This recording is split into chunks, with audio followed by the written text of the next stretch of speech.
Уважаемый Ради Фаритович, уважаемые коллеги, на прошлой неделе в республике произошло 212 пожаров, при которых погибли 4 человека, спасены 2.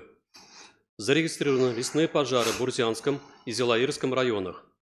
В связи со стабилизацией в республике обстановки с лесными пожарами 25 июля отменен особый противопожарный режим, введенный 30 апреля в лесном фонде, за исключением территорий 8 муниципальных районов.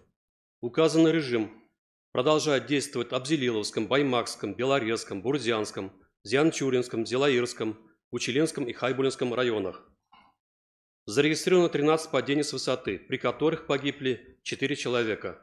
В 6 случаях падения с высоты пострадали дети, 4 из них госпитализированы. На прошлой неделе, по оперативным данным, на водных объектах произошло 13 происшествий. Всего в текущем году произошло 89 происшествий на воде. По данным Центра госинспекции МЧС России, с начала года утонули 30 человек, на 3 погибших меньше по сравнению с аналогичным периодом прошлого года. 25 июля в систему 112 поступили 40 звонков от жителей Уфы, Салавата, Стерлитамака, Октябрьского, Агидели, а также 12 муниципальных районов республики о смоге.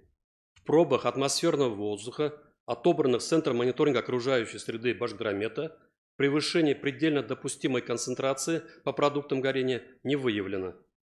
28 июля в Гафурийском районе в результате сильного ветра повреждена кровля центральной районной больницы на площади 30 квадратных метров. Кроме того, порывами ветра повреждена кровля частного жилого дома в Мелеузовском районе на площади 17 квадратных метров. По обоим объектам аварийно-восстановительные работы будут организованы с сегодняшнего дня. В завершение докладываю, что сил и средств для реагирования на возможные чрезвычайные ситуации пожары достаточны. Доклад закончил. Спасибо большое. Фаритович, у меня к вам какая просьба? У нас купальный период, он примерно, летом, наверное, и заканчивается.